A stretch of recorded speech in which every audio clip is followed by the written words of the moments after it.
Top of the morning, everyone. My name is Tshidi, and today's video is about why you should not send recruiters your resume on LinkedIn, or why you should not post your details on LinkedIn, especially your full details, including your ID number or the social security number, because a lot of people nowadays have got this thing where when they're looking for opportunities, they then take that information and actually just post it on their LinkedIn timeline, and everybody's got access to the information that's there.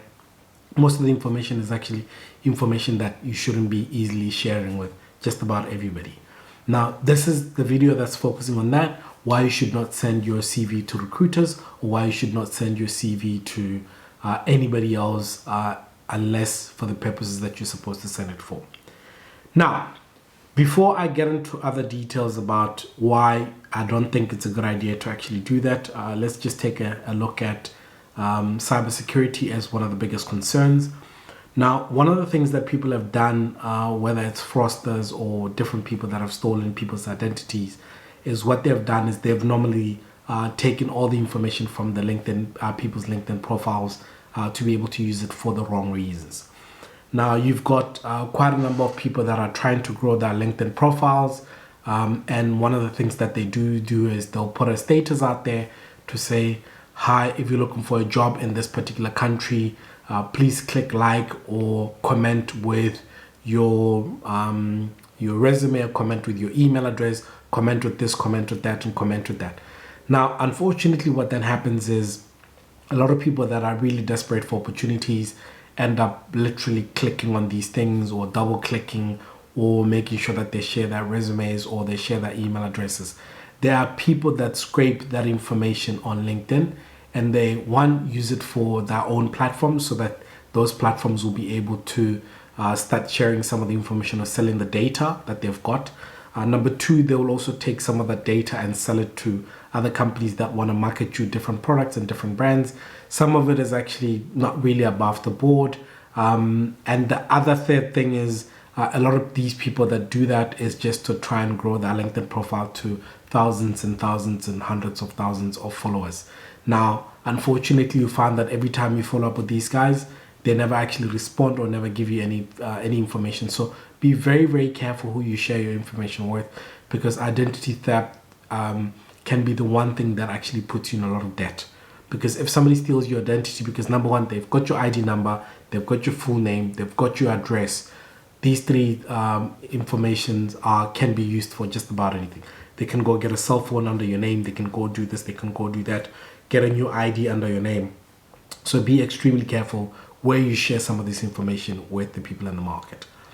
Now, as for why you should not send your resume in an inbox to recruiters, this is mainly because a lot of recruiters, or basically globally, there's a protection of information that's now every country or every recruiter has to abide and live by. Simple one is in South Africa, we've got what we call POPIA, which is Protection of Personal Information Act, or POPIA. It's had so many different names, which is the Protection of Personal Information Act. Now, this act has now become law in South Africa, so it now makes sure that every country, every employer, every recruiter has to abide by this act, because the costs of actually not abiding by them is actually astronomical. So be very careful, because the companies now have to first agree on how they use your data, how long they keep that data, and how they actually make sure that they share that data internally. In Europe, we've got what we call GDPR, and GDPR stands for the General Data Protection Regulation. Also, once again, a company can lose up to 10% of the revenue just from actually breaking some of these rules.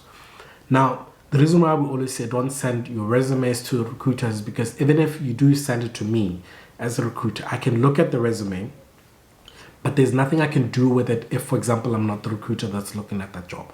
I'm unable at that stage to take that resume and forward it to somebody else. I can't even forward it to my line manager to say, line manager X, please check out this resume. Mainly because for me to be able to do that, you need to have agreed to the terms of our service. And the terms of our service is Your resume will only be used for employment reasons. It will not be used for any other marketing or any other communication or any other things that comes along. That is why we always ask the potential candidates to say, please go onto our website, apply online, so that we can actually look at your resume through that side. So it is not to try and sound like we're acting cool. It is because unfortunately the protection of information, or what we actually live by, we need to try and stick by that as much as we can. So this information affects all the recruitments in a major way, because the changes that have now come up is that we can't even change it. GDPR went live, I think, in 2018. POPIA went live 2020. So last year it became a lot more stricter to say in South Africa that, the information, there has to be, like, the company has to agree on how many years they can keep that data, where they store it, how they share it.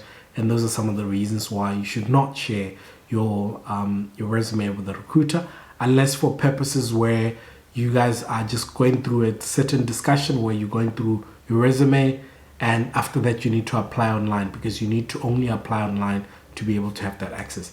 Now, to deal with some of these things where you want to make sure that there's enough information about you out there, fix your LinkedIn profile. Make sure that there's enough information, as much data on your LinkedIn profile as humanly possible. And if you want to see how to do that, please check out this video here where I go through how to put together the best LinkedIn profile humanly possible. Once again, top of the morning with Tshidi, and thank you so much for watching up until the end. Goodbye.